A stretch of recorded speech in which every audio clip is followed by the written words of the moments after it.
తాకట్లో ఉన్న మీ బంగారాన్ని విడిపించి ఆ రోజు ఆన్లైన్ రేటుకి కొంటాం. Sharma gold company.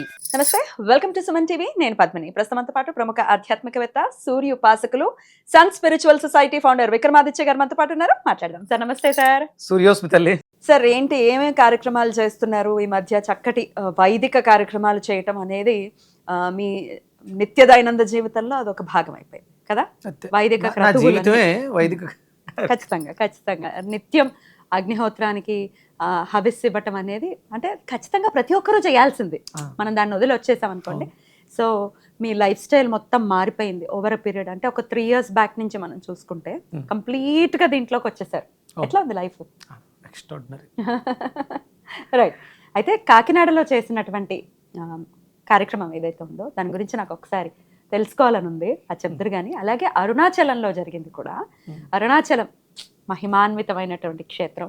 అరుణాచలానికి ముందు లైఫ్, అరుణాచలం తర్వాత లైఫ్ అని ఖచ్చితంగా చాగంటి వారు చెప్పినట్టుగా చూసుకోవచ్చు.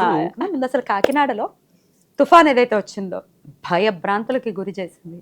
ఆ తుఫాన్ వచ్చేటటువంటి సందర్భంలో మీరు చేసినటువంటి యజ్ఞ కార్యక్రమాలు ఏం చేశారు? చాలా సగర్వంగా మీరు చెప్తూ ఉంటే కనిపిస్తుంది. ఇందాక ఆఫ్ ద స్క్రీన్ మనం మాట్లాడుకున్నాం.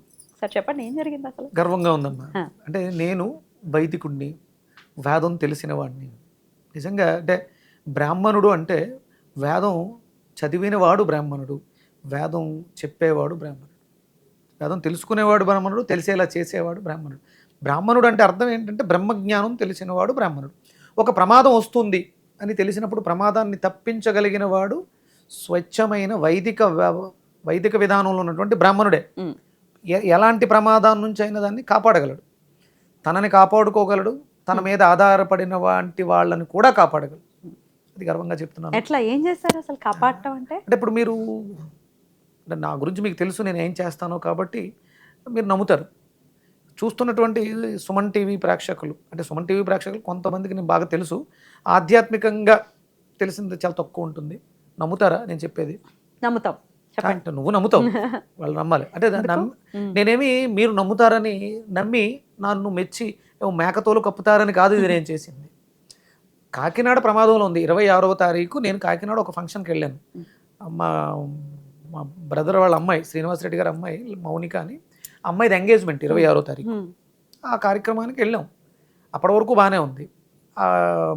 26వ తారీఖు 10:30కు ఎప్పుడో స్కూల్స్ నుంచి మెసేజ్లు వచ్చినాయి, హాలిడేస్ 4 days అని. అంటే గవర్నమెంట్ అనౌన్స్ చేసింది 4 రోజుల పాటు, 27, 28, 29, 30 4 రోజులు స్కూల్స్ పబ్లిక్ హాలిడే ఇచ్చేసారు. ఎందుకంటే ఈ తుఫాను యొక్క ఎఫెక్ట్ ఎక్కువగా ఉంటుంది, ఎలాంటి ప్రాణ నష్టం జరుగుతుందని చెప్పేసి జాగ్రత్త పడ్డారు. అదే సమయంలో ఆ ఫంక్షన్లో ఉండగానే నాకు మా university of applied Vedic sciences, Vedas world university నుంచి ఒక వీడియో వచ్చింది.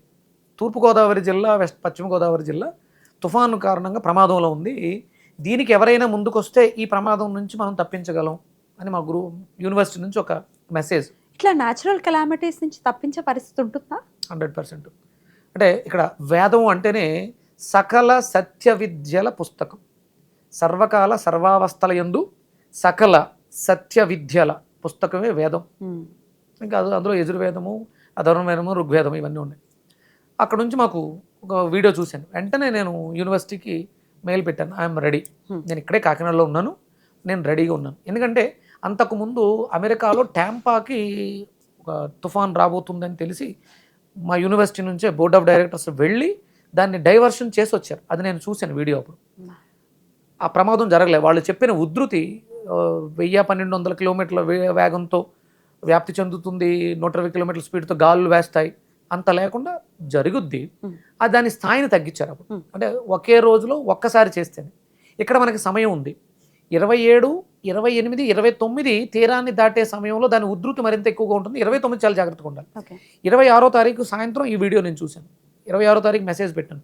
27వ తారీఖు ఉదయానికి నేను అన్ని మెటీరియల్ రెడీ చేసుకోవాలి. అసలు ఒరిజినల్గా 27 ఉదయం మొదలుపెట్టుంటే ఇంకొంచెం తీవ్రత ఇంకా తగ్గుండేది. హోమం చేశారు.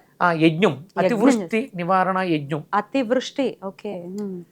మీరు అన్న కెలామిటీస్ ఏదైతే ఉన్నాయో, ఎలాంటి ప్రమాదం అయినా సరే వేదంలో లేదంటూ ఏదీ లేదు. ఏదైనా సరే అంటే ఇప్పుడు అంటే అభూత కల్పనలు వారిని ఎవరినో చేతబడి చేశారు, ఇలాంటివి కాదు. ప్రమాణాలు ఉన్నటువంటి ఇది ప్రాక్టికల్గా ఇప్పుడు మేము ప్రూవ్ చేసి పెట్టాం. అంటే అయిపోయిన తర్వాత ప్రమాదం వచ్చింది మేము చేసేసాం అని చెప్పడం కాదు, వచ్చిన క్రెడిట్ని మెడలో వేసుకుని చెప్పేది కాదు. 26వ తారీఖు వీడియో చేసి పెట్టారు గురువుగారు. అనపర్తిలో శ్రీనివాసరెడ్డి అలియాస్ విక్రమాదిత్య హోమాన్ని చేస్తున్నాడు, దీని ప్రభావం వల్ల అది డైవర్షన్ తీసుకుంటుంది అని చెప్పారు. అంటే నా మీద ఉన్న నమ్మకంతో, నేను చేస్తానన్న నమ్మకంతో ఆయన 26వ తారీఖు చెప్పడం జరిగింది. 27వ తారీఖు మార్నింగ్ కూడా ఆయన ఒక వీడియో పెట్టారు. శ్రీనివాసరెడ్డి అయితే వెళ్ళడం జరిగింది, దాన్ని ఏర్పాట్లు చేసుకుంటున్నానని చెప్పాడు. ఇంతకు ఇంకా ప్రారంభించాడో లేదో కూడా తెలియదు. ఇది సోమవారం ఉదయం. సోమవారం సాయంత్రం ఆయన ప్రారంభిస్తానన్నాడు. డెఫినెట్గా సోమవారం 27వ తారీఖు సాయంత్రానికి దాని తీవ్రత కొంత తగ్గుముఖం పడుతుంది. 28వ తారీఖు వీడియో చేసాం, 28వ తారీఖు ఈవినింగ్ వీడియో చేసాం. ఎప్పటికప్పుడు మేము చేస్తున్న ప్రక్రియ. అంటే నేను ఒక్కనే కాదు, అనపర్తిలో నేను 27వ తారీఖు ఈవినింగ్ మొదలుపెట్టాను, సోమవారం సాయంత్రం. 28వ తారీఖు ఉదయం అమలాపురంలో మనం పిఠాపురంలో నరసింహశాస్త్రి గారు 7 ఋత్వికులతో 3 హోమగుండాలు పెట్టి ఉదయం సాయంత్రం 2 పూట్ల 27, 28, 29 వాళ్ళు చేశారు. 27 ఈవినింగ్, 28, 29 నేను చేశాను. అలాగే మచిలీపట్నం ఇక్కడ తీరాన్ని దాటుతూ తప్పుకుంది కదా, డైవర్షన్ తీసుకుంది. మచిలీపట్నం దగ్గర తీసుకుందాం అనుకుంటున్న సమయంలో మచిలీపట్నంలో శ్యామ్ గారు అని ఒక ఆయన చేశారు లాస్ట్ మినిట్లో. అంటే ఇవన్నీ కూడా ప్రక్రియ. అంటే ఏదో 4 ఇటుకలు పేర్చి 4 కట్టెలు కాల్చడం కాదు యజ్ఞం. అంటే వేద ప్రమాణాలతో యజ్ఞకుండాన్ని నేను నిర్మించిన యజ్ఞకుండం 2x2 సైజు, 2 అడుగుల లోతు. దానికి మెజర్మెంట్స్ ఉంటాయి. 100% మెజర్మెంట్తో చేసాం కాబట్టి విజయాన్ని, అంటే చాలా మంది హోమాలు చేస్తున్నారు రాకూడదు కదా అంటారు. వాళ్ళందరూ చేసేవి ప్రమాణాలు లేకుండా చేశారు, ఏదో తంతు నడిపించారు తప్ప ప్రమాణాలతో చేస్తే ఫలితాలు మోంతా తుఫాన్ చూపించింది. అలాగే అరుణాచలంలో దాని గురించి కూడా అద్భుతం జరిగింది చెప్తాను. ఇలా 27వ తారీఖు ఈవినింగ్ చేసాం. 27కి కొంత బలహీనపడింది. 28 నేను అనపర్తిలో చేస్తున్నాను కదా, అనపర్తిలో దాని తాలూకు రిఫ్లెక్షన్ ఉంటుంది. అందుకని పంచాయతీ వాళ్ళందరూ చెట్లు పడిపోయినాయి, స్తంభాలు పడిపోతున్నాయి చూస్తూ తిరిగారు. ఎక్కడా కూడా ఎలాంటి డిస్టర్బెన్స్ లేదు. 120 కిలోమీటర్ల స్పీడ్తో వస్తాయి గాల్లో అన్నది, 60-70 కిలోమీటర్లు మించి లేవు. అనపర్తులు అయితే 40-50లోనే ఉన్నాయి. ఎక్కడ చెట్టు పడడం కానీ, ఎవరికి ప్రమాదం జరగడం కానీ. అంటే ఇది ఎవరో చూస్తారు, ఏదో గొప్ప ఇస్తారు కాదు, లోక కళ్యాణార్థం. నేను నేర్చుకున్న విద్యతో నా వాళ్ళని నేను అక్కడ ఉన్నాను కాబట్టి కాపాడుకోగలిగాను. నేను అక్కడ లేకపోతే నేను వెళ్ళి దీనికి అయినటువంటి ఖర్చు ఎవరు భరించారు? ఎందుకంటే ఎవరిని అడగలేదమ్మా. కొంతమంది అంటే నాకు మా వాళ్ళు కొంతమంది ఉన్నారు, చిల్లరగా ఏదో వాళ్ళు చేయగలిగింది వాళ్ళు చేశారు. ఇది ఎవరో వస్తారు ఏదో ఇస్తారంటే నేను చేయలేను. నా కుటుంబాన్ని అడిగాను. ముందు ఫస్ట్ భవానీ గారిని అడిగాను, ఇలా చేద్దామే, వస్తారు చూద్దాం అని దిగేసాం, చేసేసాం. నాకు అంటే డబ్బుల కన్నా వాటిని చూర్ణం చేయటం, బెల్లం ఇంచుమించు 30 కేజీల నల్ల బెల్లం, మామూలు బెల్లం కాదు, తాటి బెల్లం కావాలా, తాటి బెల్లం గట్టిగా ఉంటుంది, దాన్ని పొడి చేయాలి.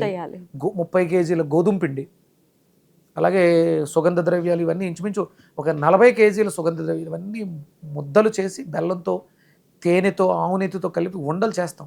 అది హవిస్సుగా రోజుకి పూటకి 35 కేజీల హవిస్సు, 60 కేజీల సమిదలు, పొద్దున్న సాయంత్రం 2 పూట్ల హోమాలు చేసాం. ఇలా 5 సార్లు. అంటే 27 తారీఖు evening, 28 morning evening, 29 morning evening. తుఫాను ఎక్కడ కూడా విధ్వంసాన్ని సృష్టించకుండా అలా వచ్చి తెలంగాణలో ఒక మాదిరి వర్షాలు పడ్డాయి. ప్రమాదం అయితే హోమానికి ఉన్నటువంటి పవర్ అది, యజ్ఞానికి ఉన్నటువంటి అతివృష్టి నివారణ, యజ్ఞానికి ఉన్నటువంటి పవర్ అది, శక్తి అది. అయితే అది ఓన్లీ న్యాచురల్ కెలామిటీస్కేనా? మన లైఫ్లో జరిగేటటువంటి కొన్ని తీవ్రమైన కష్టాలు వచ్చేస్తాయి, అప్పుడు కూడా అంటే మనకి తెలియని ప్రకృతిలోంచి ఒక పెద్ద ప్రమాదం వస్తే తప్పించగలిగినప్పుడు మనకు తెలిసి ఆపగలం మన కష్టాలని. ఏముంటే మనకు ఉన్నవి అనారోగ్యం, ప్రాణం మీద, ఎగ్జాక్ట్లీ ప్రాణం మీదకి వచ్చేసిందండి. చేతికి అందిన పిల్లాడు మంచం మీద పడున్నాడు అనుకోండి, కోమా స్థితిలో, ఏంటి పరిస్థితి? పర్ఫెక్ట్ గా త్రయంబకం యజామహే సుగంధిం పుష్టివర్ధనం ఉర్వారుకమివ బంధనాత్ మృత్యోర్ముక్షీమామృతాత్ తన్మే మనః శివ సంకల్పమస్తు స్వాహ. ఇది నా సంకల్పం కాదు, శివ సంకల్పం. శివుడే తనలో ఉన్నాడు, అతను శివుడిగా ఉండాలి తప్ప శవంగా మారకూడదు అని చేసేటువంటి యజ్ఞం. దానికి ప్రమాణ కొలతలతో అక్కడ ఇవ్వాల్సిన ద్రవ్యం ఏదిస్తారు దీనికైతే? ఇక్కడ అంటే ఇది వేదం నేర్చుకున్న వాళ్ళు, వేదంతో ఉన్న వాళ్ళే చేయాలి. అంటే ఇప్పుడు సామాన్యంగా చేసేవాళ్ళు చేసేది కాదు. అందుకనే ఇప్పుడు చాలామంది ఎక్కడెక్కడ ఇప్పుడు వేదంలో లేని మంత్రాలు వాడితే అగ్నిహోత్రుడికి కోపం వస్తుంది. అంటే వారాహి, ప్రత్యంగిర ఇవన్నీ కూడా చేయకూడదు. ఎందుకంటే వేదం చెప్పలేదు. వేదం చెప్పని మంత్రాలు చేస్తే ఇలాంటి అపశృతులు జరుగుతాయి. అలాంటివి చేయకూడదు.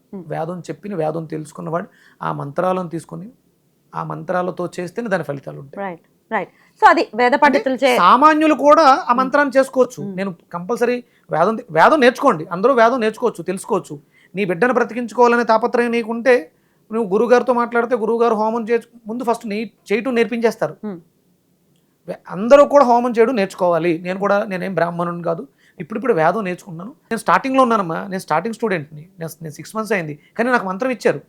కానీ నేను మంత్రం చదవలేను కాబట్టి ఒక ఋత్వికుడిని, ఒక బ్రహ్మను పెట్టుకుని తనతో చదివిస్తూ నేను కర్తగా ఉన్నాను. ఎందుకంటే నేను నియమనిష్టలతో ఉండాలి.